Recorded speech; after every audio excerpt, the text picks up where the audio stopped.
Welcome back to another edition of the Blue Review. We are here after a great weekend of Dodgers baseball, so we got a lot to react to and a lot to talk about. So before we do so, let me just go ahead and remind everybody, I'm Parker Bell. We got Corporate Greg with us and Marcus Grant. I'm pointing in the wrong direction. You are pointing in the wrong direction.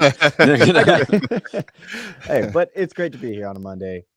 Just after that weekend, we got a lot more energy in us today. We're feeling good. And, we took another series. That's all we could ask for. So the Dodgers flew out to Toronto, and now they're coming to Arizona. So we'll get into all that. Before we do, Blue Review is presented by LAX, our friends at Los Angeles International Airport, changing the travel experience, just reducing traffic, saving guest time, and all that great stuff. To find out more, you can find it out at flylax.com/transforminglax. So, guys, how are we doing, and how are we just feeling after that initial series? First thoughts, Marcus, I'll start with you. That's fine. I can't even get it right either. Whatever. Anyway, no, it was a good weekend for sure. I know we left on Friday sort of wondering what they were going to get out of Gavin Stone. Turns out he was lights out. Got them through 7 innings, looked fantastic. They come back the next day with Tyler Glasnow. He again was lights out.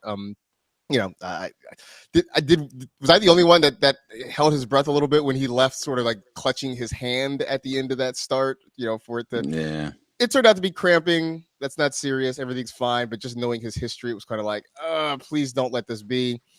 Even Sunday, in the bullpen game, Michael Grove had that bad second inning, but after that, they didn't allow another run the rest of the day. So the pitching was good. The offense just didn't come through on that third day. But, we've been saying the whole time, just go out and win series. They went out, they got the first 2 games. The hitting was there. The pitching was there. They really kept everybody quiet for the most part on the Toronto side. So I think it was about as good a series as you could have asked for.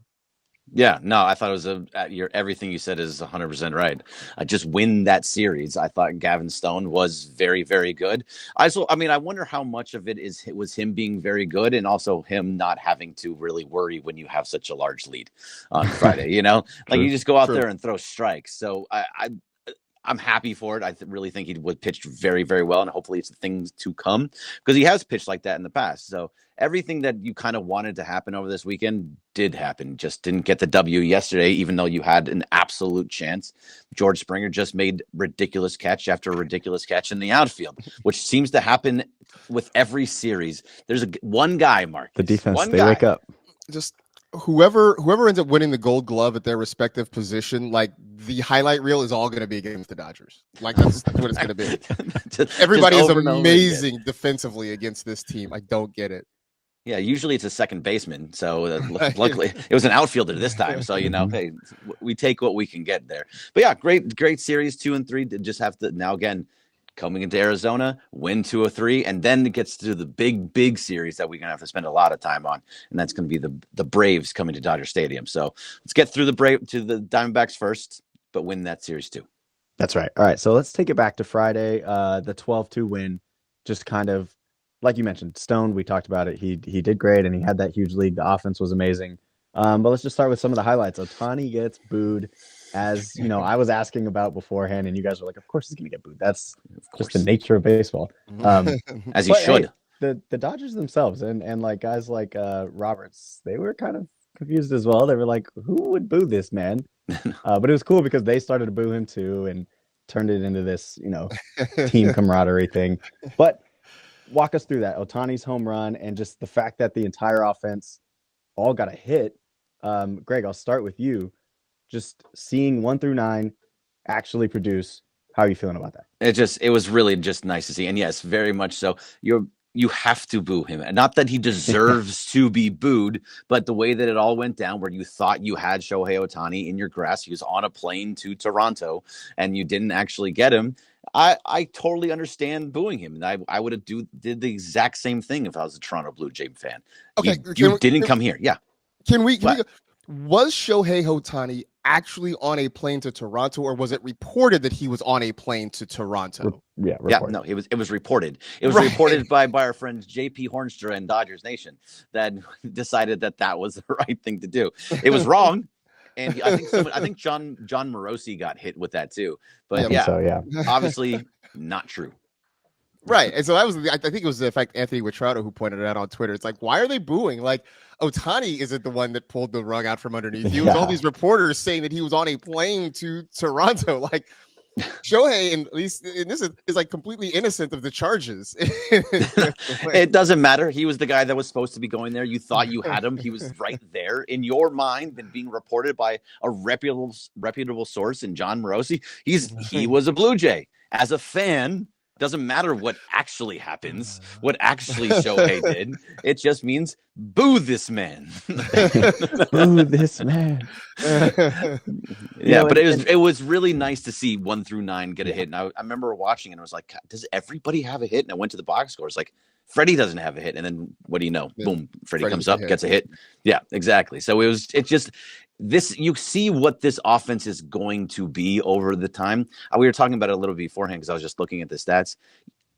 Those top 4 are just ridiculous. The Mookie, Shohei, Freddie, and Will Smith, they're all at or right about 400 on base percentage. That's ridiculous. That's absolutely ridiculous. The fact that Mookie Betts has a 482 on base percentage, which means, hey, I'm getting on base every other at bat, is just stupid. I don't know how else to put it. So but it's nice to see everybody get involved. Yeah, no, and it's funny, the whole Ohtani thing. I was thinking about just the biggest people in Toronto, and the first thing that came to mind was Drake. And one of my favorite Drake songs is "Jaded," and all these Toronto fans are jaded because they ended up with the scorned. They have no Ohtani. But Ohtani again, the next day, Saturday, goes out and hits the hardest ball of his career. I mean, we say things like stupid. That's stupid. I mean, he's been in the league this is his 7th year, and he's still hitting the hardest ball off of an elbow reconstructive surgery. So it's like, starting with you, Marcus, just Shohei and his performance this year in general. I know we keep talking about it, we keep harking on it, but actually, let's just stick to this weekend. Seeing how he played this weekend and how he reacted to the boos. Just what are your thoughts on that? It's just so fun to watch him, right? And I know it's a weird thing to say when he was basically in the market. He's been in this market for 7 years, right? He's been in the backyard down the road down there in Anaheim. But like sitting here and watching him daily, do his thing with the Dodgers, it's just so much fun to watch. And you get the sense that he's sort of thriving, I think, on a little bit of this. Like the Dodgers they're everybody's villain right now, and he is kind of the centerpiece of it. Throw in the Ipe scandal, right? Like, this has just made him a villain, and I love the fact that the team has very much rallied around him, right? Whether it's Teoscar throwing sunflower seeds in his face, please don't hit him in the eye, like. Whether it's the whole team booing him after a home run, it's like they've embraced him and they are really rallying around him, and in turn, he is producing the way that everybody thought and expected that he would. Dave Roberts, you might have one more day tied atop the leaderboard for most Dodger home runs by a Japanese-born player, because Shohei's tied with you right now. That's probably not going to last much longer. It's just been amazing and incredible to watch, and like I'm looking forward to 10 years of this. It's going to be a lot of fun. Yeah, it's gonna be a blast. The thing for me that I just marvel at the most, and yeah, you say he was down in Anaheim. That was purgatory. That was just something that nobody watched. He was the best player in the history of the game at that point, but he didn't matter because he's in that little area called Anaheim that Parker Bell loves so much. But either way, I marvel every single time. Every time he swings and actually makes contact, it goes like 115 miles off the bat. Right. No matter what. If it's a ground ball, it's 115 off the bat. If it's a home run, it's 115 off the bat. He just has so much power, and it's just crazy. The sound of the bat when it hits, it's just really incredible to watch. Yeah, and again, Saturday, outside of Ohtani, again, everybody got a hit. The whole lineup got a hit again, outside of those who came in afterwards, but the starters all got a hit.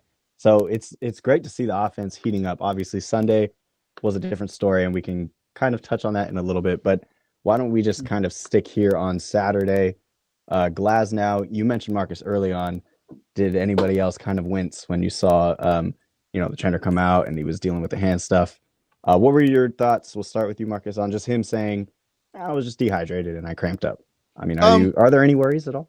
No, not really. Like I said, when I heard afterwards that he just had hand cramping, I'm like, oh, all right, well, you just get some Gatorade in him, get some electrolytes in there, and everything's gonna be fine. I mean, my thought was just this could be something more serious, just because that has been his career arc. That injuries have followed him. That's always been sort of the one downside there. So, yeah, hand cramps we can deal with. That's easily fixed. Sort of like what the couple starts ago when he looked bad, but he had a cold or whatever. He wasn't feeling great. Like, okay, these are things that they happen every once in a while. You can shake it off as long as there's no real physical damage, nerve damage, muscle damage, anything like that. It's business as usual. Mm-hmm. Yeah, the only thing for me with that is that you almost expect it because it's Tyler Glasnow.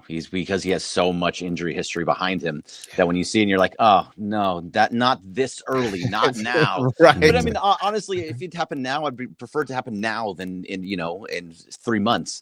So, but like you're just expecting him to go down at some point because that's what he's always done. So I was just happy that it's just cramps. Like he's already had those. Now he's had two. He's like he was sick that one game and gave up a bunch of runs. Now he's coming out and he went 6 strong though. I mean he maybe could have gone into the 7th. It was fine as long as he's okay. I'm fine with all of it. Yeah, I think that's the best way to put it in the end. As long as he's okay. I mean he's hovering around 42, 43 innings pitched already. He's leading the league in that aspect, and his career high is, correct me if I'm wrong, 120. 120. Yeah, so exactly 120. Yeah, he's almost halfway there already, and we're 30 games into the season. So we hope for the best. Yep. Looking at yesterday's game, and you can't even say lack of offense. Really, they were hitting the balls hard. It was just right at Toronto's defense. Greg, what did you see out of the lineup yesterday? And what were your thoughts on yesterday's game? Because it was a good game, just good defense. Yeah, I mean that's what it is. I will always be fine with it if they just hit the ball hard. If your hard hit rate is all the way up, but it's just right at guys, like it's going to happen. You're not going to win every single baseball game. They're not going 162-0, obviously, but you're not going to win every game. They're going to lose. It's all about, like we said, it's about just winning series after series after series. And it's nice to see some of these guys actually play very well. I've been very impressed with Andy Pages. I think he's been playing very, very well. It's nice to see. And also another guy that's been playing well just in general, as we have to give it up to him when he's playing well. Gavin Lux has kind of figured out his swing a little bit. He has an extra base hit. He also has he's been getting on base more. His numbers are starting to rise. So as long as that can go, he can play a solid defense and get there. I'm fine with it. Yeah, I was gonna say. I mean, don't look now. Andy Pages is hitting over 300 at the moment. Yeah, and Gavin looks like the 187 doesn't necessarily look great on its own, but I think when you look at where he's coming from, like you mentioned, it is encouraging just to kind of see him come around and start to get on base. Look, even Austin Barnes is giving them decent at bats. Like the batting average has come down from where it was earlier in the season. Like he was hitting 500. Like that was never going to sustain itself. But, no. But not for Austin Barnes. But like when he's in there, like he plays every 5th or 6th day, whatever it is. Like he's giving them quality at bats, and he's finding ways to get on base. And I think that's sort of key. That's all you're really asking for out of Barnesy. And so he's giving them that. So, where we were concerned about the bottom part of the order, a couple of weeks ago, those guys are starting to round into shape. I mean, even Kike is hitting the ball hard, right? Outlet continues to hit the ball hard, even if he's not getting anything to show for it. So those fears, look, I think to some extent they'll kind of always be there, but I think they're lessened now than they were a couple of weeks ago. Yeah.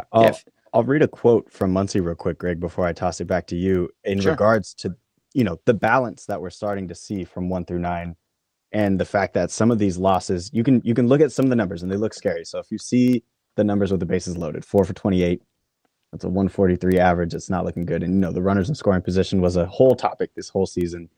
But we're 30 games in, and Muncy, I think he quoted the other day, he says, all the games we've lost, we've had a chance or an opportunity to come back and win. Just unfortunate things, timing, like George Springer just deciding to turn back the clock, you could say. Superman. Superman, one of the catches of the years. The fact that we're seeing them have opportunities and chances pretty much every time they lose is, I say, super encouraging. But Greg, I'll kind of toss it back to you because I know you had a point to make right before I. Well, no, you're fine. It was just like to your point of that it was the bottom of the lineup with the fact that they're actually getting on base, are actually getting hits. You have to pay attention to them a little bit more than you had earlier in the season. They were automatic outs for the first, 3 weeks in the season, Marcus. So the fact that you actually have to pay more attention. And I think we talked about it last week with when Pajes came in, because he comes up and he gives you good at bats and he's getting on base and he's, getting hits. You have to pay attention to those things, and it's eventually going to come back and bite them if they if they don't get those good pitches on him. So I'm very happy with what I'm seeing. Obviously, there's still a couple of guys like, Chris Taylor still sucks, even though he got a hit this weekend. There's still guys that are still struggling and are automatic outs, but it's getting a little bit better. It's just not fully there yet. This team will be fine. Chris Taylor's up to 3 hits now. Ooh, 3 and counting. We're climbing up. Wow, look at that. 3 and 48. So that's, Well, outside of Chris, though, it's super good to hear Dave and the coaching staff say things like, I have a quote from Roberts that says, "I think our swings are getting shorter. We're controlling the zone significantly better." And he says, with that, we're still finding ways to slug. So, we're seeing a lot of doubles. We're putting guys on base and driving them in. So, yeah, like you said, Greg, the balance is starting to kind of round out, and you're now having to worry about 1 through 9, which is only going to help guys like Shohei and Freddie just make their numbers monstrous, which we're already seeing now 30 games in. But looking forward to tonight and the rematch. I guess you can. I don't even want to think about last year's Don't series. do it that way. I know. Let's not segue it that way. Just how are we feeling about Paxton and moving into the Diamondbacks, heading out to Arizona tonight? Look, Paxton has been good enough, I guess, over his last few starts, right? It hasn't necessarily been great, but it's been good enough. And I think that's all they sort of need from him, is just to keep them in the ball game. Don't have any big blow up innings or anything like that. And so, I feel like the Dodgers are saying all the right thing, that they're not worried about last year. They're not thinking about it. This is a new year. And that's cool. I guess that's for us as fans to sort of internalize, right? To point to and think about last year and kind of take this as some measure of, I don't know what, it's not really revenge, because these games don't mean as much as they did back in October. So I just want to see them go out and continue to play clean, get some clean pitching performances, have guys up and down the lineup getting on base and kind of moving runners along. As long as they keep playing the way they have, from the start of this road trip or whatever, I think they're going to be fine. Yeah, no, they'll be fine. The Diamondbacks are not playing well to start the season, but you do know that they have the ability to play well. It's just, when you're talking about Paxton, I just find the plate. Don't walk 5 guys. There's been multiple outings of him walking that many. Dude, I think it was even the last outing, it was 3, I think.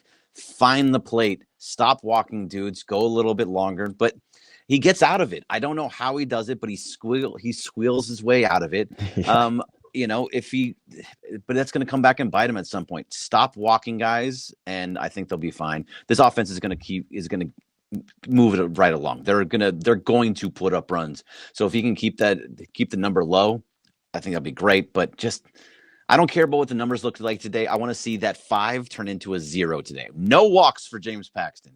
That's what I want to see. That would be great. Yes. Put it out in the universe, Greg. That's how we do it. Hey, the bullpen looked pretty good this weekend. I know we didn't really get into that this episode, and that's usually a big topic during the Blue Review.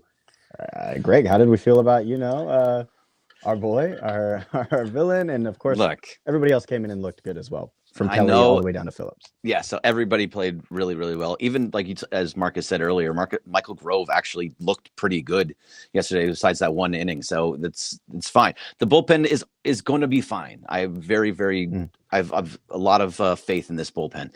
Vezia again has looked good. He's looked good since I called him out. So I'm going to take credit for it, Marcus. I'm going to take credit for the fact that Alex Vezia is now looking good. Now, but we talked about it before. I just have to say it over and over again, but he is a guy that he changed his pitch selection.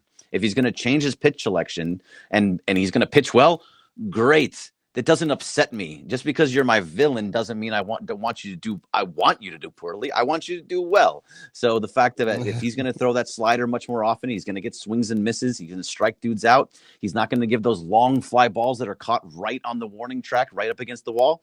great. Those still do happen sometimes, but either way, as of right now, he is pitching well. I don't trust him, but I'll be happy with his performance. Is that fair? Is that okay? That's fair? I feel like we should just record that and just Parker. You can just play that after every Vesia outing, like like, hey, Alex Vesia pitched yesterday, and you just hit the button, and then like we can just do the No, that was great. I don't want to repeat myself. I don't want to be like John Ireland and tell the same story over. Not the same story, man. Here, well, I'll kind of leave you guys with, as we round out this episode, I'll leave you guys with some stats, encouraging stats. And this is also for the chat and everybody tuning in. Going into Sunday's game, I was looking at this morning. When you look at the team, I know we were so worried about the bottom of the lineup, about 29 of the 30 games. The team average, Dodgers were second going into Sunday with a 277 team average. Home runs, Dodgers are third with 34. And the big things that we've been talking about is the RBI. So Dodgers first place, 12 more than the nearest team, which is Baltimore, who is like extremely hot right now. And then hits, Dodgers are also first place with 279, which is like 25 more than the nearest team. So I'll kind of leave you guys with that, and you guys could just let it soak in. This team is great. I mean, there's no other way to put it. What did we say earlier? Stupid.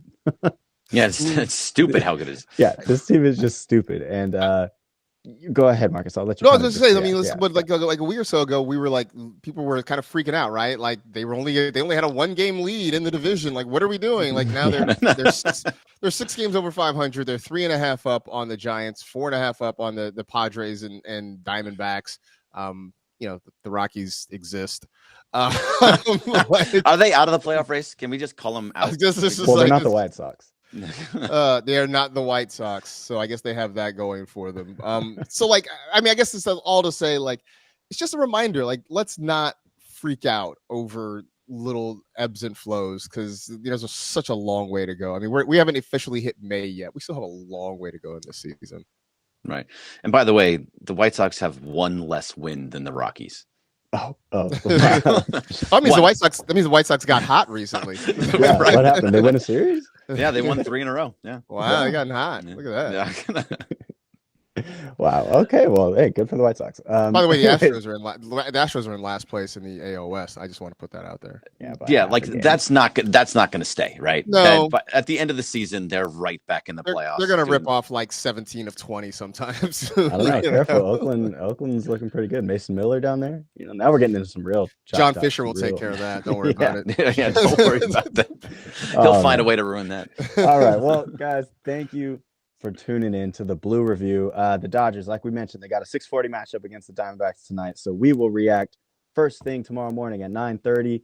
As always, the Blue Review will be here. Thank you to LAX. Thank you, Marcus, for being here. Gosh darn it, I can't get this right. I don't know how many I guess. Thank you, Marcus Grant. Thank you to Corbett Gregg. I've been Parker Bell, and we'll see you